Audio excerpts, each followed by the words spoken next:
पूरे दुनिया को पता चलता है कि आधा भारत आज गरीब और भिखारी बन चुका है।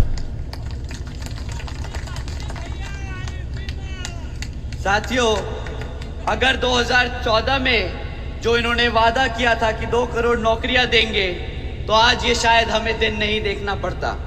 आप जानते हैं साथियों कि ये 80 करोड़ जनता को जो मुफ्त में राशन देते हैं, इसकी कीमत आप लोग क्या चुकाते हैं? आप जानते हैं आपको क्या कीमत चुकानी पड़ती?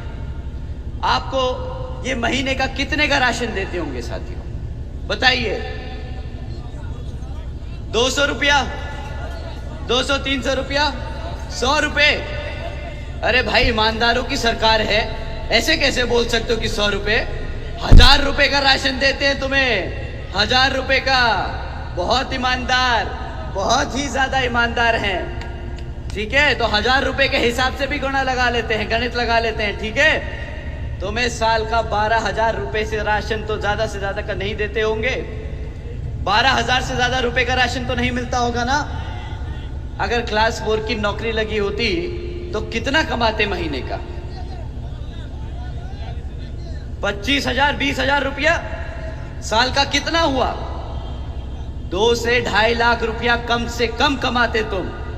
12,000 का राशन देके तुम्हें 2.5 लाख का चूना लगाते हैं ये लोग। भाई अब बताइए,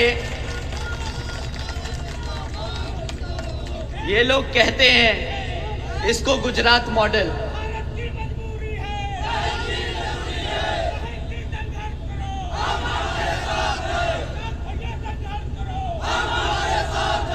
साथियों, 12,000 देके 2.5 लाख चूना लगाना शायद गुजराती मॉडल होगा। हमें ये गुजराती मॉडल नहीं रचता, हमारी यूपी की जनता को नहीं चाहिए ये गुजराती मॉडल मेरे भाई। किसको चाहिए ऐसा ये मॉडल, बताइए? यहाँ पे नहीं चाहिए। 2.5 लाख की नौकरी चाहिए ना, तो हाथी पे बटन दबाओ, हाँ करना बंद करो, हाथी पे बटन दबाओ और बहन जी को प्रधानमंत्री बनाने का काम करो साथियों।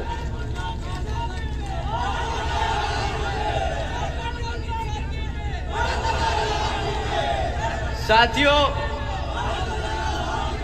2014 में इन्होंने महंगाई को लेकर भी बहुत बड़ा मुद्दा बनाया था। बोल रहे थे कि भाई पेट्रोल महंगा है, गैस का सिलेंडर बहुत महंगा है। आज 2024 में आप लोग कितने का पेट्रोल भराते हो?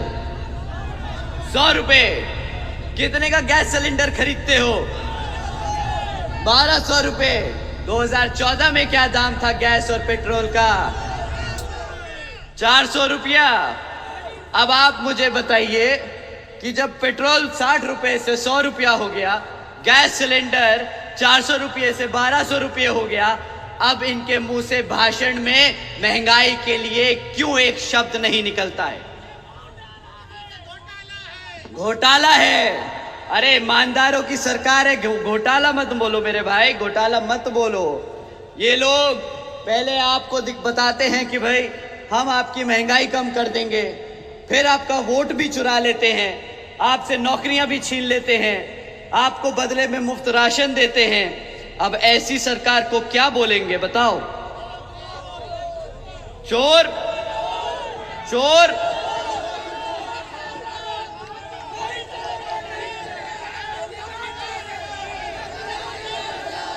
साथियों, ये एक नंबर के धोखेबाज है, धोखेबाज।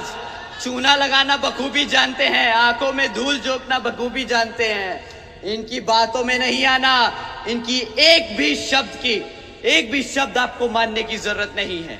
अगर ये आपसे बोले कि भाई 5 साल और दे दो, इन्होंने क्या बोला था कि मुझे सिर्फ 60 महीने चाहिए, 60 महीने चाहिए, मैं काला धन ले आऊंगा नोटबंदी के बाद। आज 10 साल बाद भी सारे नोट आपके बदल दिए, सारा धन घूम गया, पर कितने लोग हैं जिनका काला धन पकड़ा गया? कितने लोग जेल में गए? अब आप ही बता दीजिए। कोई नहीं गया। पता है क्यों नहीं गया? क्योंकि तुम्हारा नोट जो बदल रहा था वही साला लेके बैठा था, सारे के सारे नए लोग। साथियों, कुछ दिन पहले एक बहुत बड़े भाजपा के नेताजी ने हमें बोला कि भाई तुम यूपी की बीजेपी की सरकार को बुलडोजर की सरकार बोल बोलकर बदनाम कर रहे हो। यूपी में बीजेपी की सरकार ने जनता के लिए इतने सारे काम किए, तुम अगर अपनी आंखें खोल के देखोगे तो तुम्हें पता चलेगा कि यहाँ पर कितनी तरक्की करी है यूपी ने। यूपी की सरकार तरक्की की सरकार है। उन्होंने ऐसी हमें सलाह दी तो हमने उनकी सलाह मानी। वो बड़े नेता हैं, प्रधानमंत्री के पद पे बैठते हैं, तो उनका कहावा क्यों नहीं मानेंगे हम। तो हमने समझा ठीक है भाई, अगर बीजेपी के नेता ये चाहते हैं कि उत्तर प्रदेश की सरकार बुलडोजर की सरकार नहीं है और हम उसको बुलडोजर की सरकार ना कहे और हम अपनी आंखें खोल के देखें कि यहाँ यूपी में कितनी तरक्की हुई है, तो हमने वही किया। अब यूपी की तरक्की हम आपके बीच में रख रहे हैं। साथियों, यूपी आज हर रोज यूपी में हर रोज एक किसान आत्महत्या करता है। ये है यूपी की तरक्की। यूपी में 40% 5 साल से कम उम्र के बच्चे कुपोषण के शिकार हैं। ये है यूपी की तरक्की। यूपी में बच्चों के खिलाफ यौन शोषण के केसेस सबसे ज्यादा हैं पूरे देश में। ये है भाजपा की सरकार की यूपी की तरक्की। साथियों, यूपी में हमारी बहन बेटियों के खिलाफ देश में सबसे ज्यादा केस दर्ज किए जा रहे हैं अपराध के। ये है यूपी की तरक्की। हत्याओं के केस भी पूरे देश में यूपी में सबसे ज्यादा है। और आदरणीय नेताजी, आप जिस उत्तर प्रदेश की वाराणसी से सांसद हैं, वो प्रदेश आज भारत का किडनैपिंग कैपिटल बन चुका है। साथियों, उत्तर प्रदेश में साल में 16,000 से ज्यादा किडनैपिंग होती है। अब आप भी बताइए कि ये तरक्की की सरकार है कि ये तबाही की सरकार है। अब आप ही बताइए।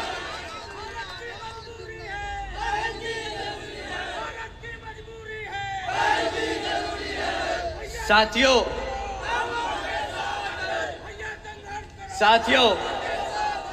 जो सरकार अपने बच्चों को भूखा रखे, जो सरकार अपनी बहन बेटियों पे अत्याचार होने दे, जो सरकार अपने युवाओं को बेरोजगार रखे, जो सरकार अपनी आवाम को राशन के नाम पर गुलाम बनाए, वो सरकार बुलडोजर की सरकार नहीं, वो तबाही की सरकार है।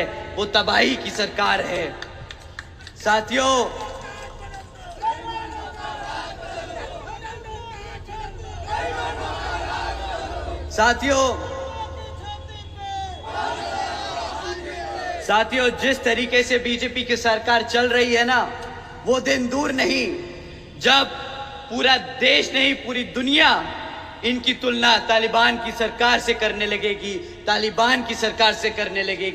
ये लोगों की सरकार तबाही की सरकार है, ना कि तरक्की की सरकार है। आप लोगों से मैं फिर से दरख्वास्त करता हूं साथियों, इन्होंने साल का 2 करोड़ नौकरी देने का वादा किया था, वो भी एक धोखा था। इन्होंने अग्निवीर योजना चलाई, उसके द्वारा भी इन्होंने हमारे युवा साथियों के साथ खिलवाड़ किया। साथियों, नोटबंदी के नाम पर इन्होंने कहा काला धन लेके आएंगे, वो भी आज तक 1 रुपया वापस नहीं आया।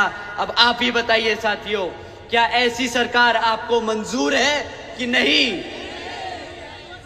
तो साथियों, अब समय आ गया है कि इस चुनाव में इस कमल को उखाड़ कर फेंक यहां पर अपने बहुजन समाज पार्टी को सत्ता में लाने का। साथियों,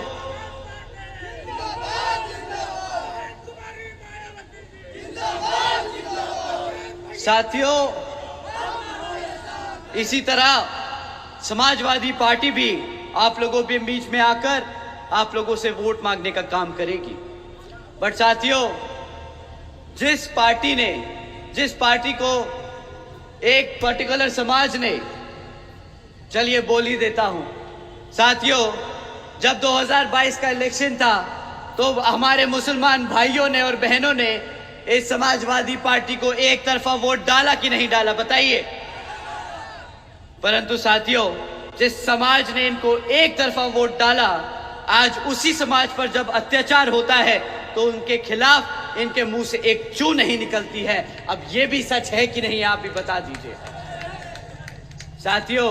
परंतु जब रिजर्वेशन इन प्रमोशन के खिलाफ राज्यसभा में, जब रिजर्वेशन इन प्रमोशन का बिल राज्यसभा में प्रस्तुत किया जाता है, तो इसके खिलाफ ये लोगों के हाथ और जुबान सबसे तेज चलती है और ये उस बिल को फाड़ने का सबसे पहले काम करते हैं।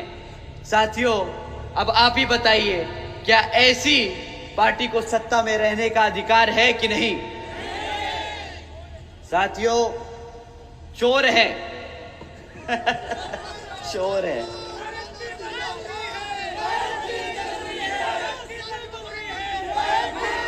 साथियों, ये चोर नहीं है। साथियों, ये चोर नहीं है, ये जरूरत से ज्यादा समझदार हैं। ये जरूरत से ज्यादा समझदार हैं। साथियों, जो अपने समाज के नाम पर सिर्फ अपने परिवार को चुनाव लड़ाए, उससे पूछना चाहिए कि भाई क्या पूरे यादव समाज में आपको आपके परिवार के अलावा कोई भी काबिल आदमी नहीं मिला जो चुनाव लड़के पार्लियामेंट जा सके? अब आप बताइए साथियों, क्या ऐसा होता है ऐसी होती है कोई राजनीतिक पार्टी जो सिर्फ अपने परिवार को लड़ाए? नहीं ना साथियों। तो अब मैं आप लोगों से दरख्वास्त करूंगा कि हमारे यादव समाज के भाई बहनों से भी दरख्वास्त करूंगा कि साथियों, ये पार्टी, अगर आप लोग इनको भी वोट डालेंगे तो आप अपने समाज से गद्दारी कर रहे होंगे। ये आपका प्रतिनिधित्व नहीं कर सकते, ये आपके हकों के लिए नहीं लड़ सकते। ये बहुत ही ज्यादा सेल्फिश, अंग्रेजी में कहूंगा सेल्फिश लोग हैं।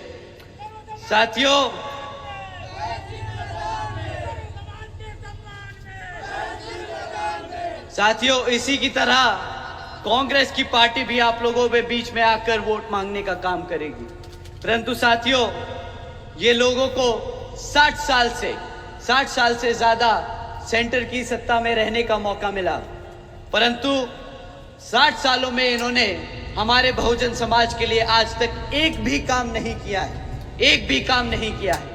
पर अब जब इनका अस्तित्व खतरे में है तो ये लोग बोलते हैं कि हम हमारे सभी SC, ST, OBC व पिछड़े समाज को आरक्षण देने की पूरी कोशिश करेंगे। साथियों, आपको बस इनसे एक ही सवाल पूछना है कि भाई तुम जो भी वादे कर रहे हो, तुम पहले वो वादे जहां पे तुम्हारे राज्य की सरकार चल रही है वहां पूरे करो, फिर यहाँ पे आना और फिर उत्तर प्रदेश में हमारे बहुजन समाज से वोट मांगने का काम करना। साथियों, ये आपने एक बार इनसे बोल दिया तो ये पलट के आपको अपना मुंह नहीं दिखाएंगे, क्योंकि इनकी नीयत नहीं है कि आपके बहुजन समाज के लिए ये कोई भी काम कर दें। परंतु साथियों, इन लोगों पे और समय ना जाया करते हुए मैं आपको बहन जी के मॉडल ऑफ गवर्नेंस के बारे में बताना चाहूंगा, जिसके आधार पे आप अपने समाज में जाकर अपने लोगों को बहन जी के कामों के बारे में बताएं और यहाँ पर बहुजन समाज पार्टी के प्रत्याशियों को जिताने का काम करें। साथियों, जैसा कि आप जानते हैं, बहन जी के गवर्नेंस मॉडल के तहत बसपा की सरकार ने महामाया गरीब बालिका आशीर्वाद योजना चलाई थी। साथियों, इस योजना के तहत बहन जी ने 3,25,000 बच्चियों को 1-1 लाख रुपए देने का काम किया था। साथियों, इस योजना के तहत बहन जी ने 3,250 करोड़ रुपए अपनी गरीब बच्चियों को पैदा होने पर ही देने का काम किया। इतना ही नहीं साथियों, बहन जी ने सावित्रीबाई फुले बालिका आशीर्वाद योजना भी चलाई थी, जिसके तहत बहन जी ने 7 लाख से ज्यादा बच्चियों को 12वीं तक की शिक्षा मुफ्त में प्राप्त कराने का काम किया था। साथियों, इतना ही नहीं, बहन जी ने बसपा की सरकार चलते हुए प्रदेश के व्यवसायिक, technical institutes, engineering colleges, polytechnic एवं इंडस्ट्रियल ट्रेनिंग इंस्टीट्यूट्स में अन्य पिछड़े वर्गों के छात्रों के लिए 27वीं सीट आरक्षित करी थी।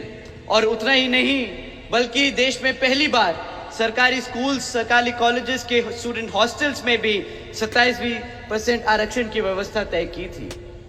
साथियों, इसी क्रम में बहन जी ने महामाया आवास योजना के तहत हमारे सभी SC, ST, OBC व आदिवासी परिवारों के समाज के परिवारों को 12,500 करोड़ की लागत से उनको अपना खुद का घर देने का काम किया था।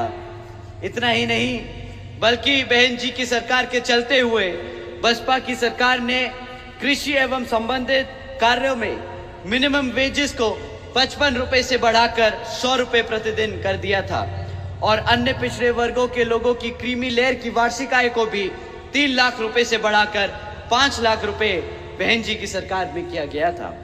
इतना ही नहीं, हमारे युवा साथियों को जानकर अच्छा लगेगा कि बहन जी की सरकार के चलते हुए बहन जी ने 90,000 से ज्यादा शिक्षकों को सरकारी रोजगार दिया,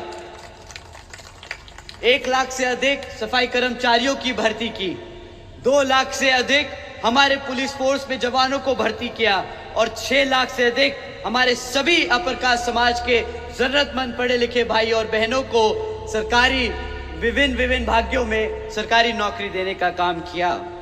साथियों, ये है बहन जी का मॉडल ऑफ गवर्नेंस। बहन जी शिक्षा मुफ्त में देती है, राशन नहीं। बहन जी रोजगार देती है, फ्री में राशन नहीं, भीख नहीं। बहन जी अपनी बच्चियों के लिए, अपने परिवारों के लिए, अपने गरीब घरों परिवारों के लिए खुद का घर देती हैं, उनका घर उजाड़ती नहीं। साथियों, यही है बहन जी मॉडल ऑफ गवर्नेंस, जिसके तहत चलकर पूरे देश में बहन जी यहाँ पर सभी सब समाज में से सभी जरूरतमंद लोगों को उनको सही तरीके से मदद करके उनको अपने पैरों पर खड़ा करने की पूरी कोशिश करेंगी।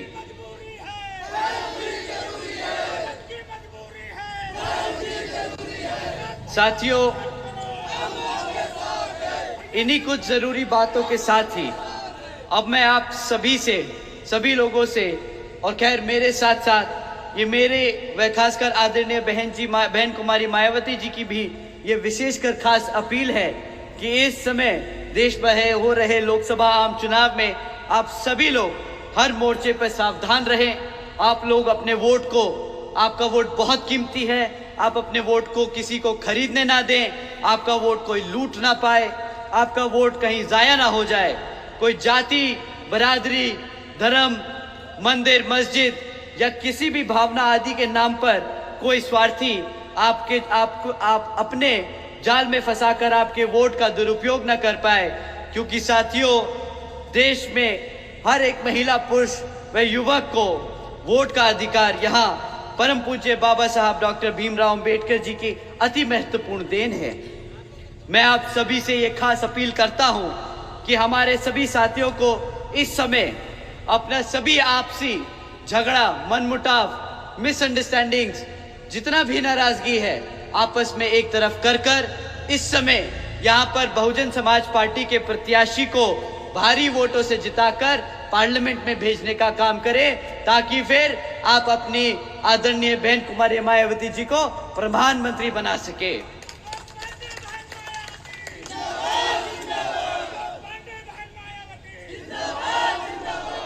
साथियों,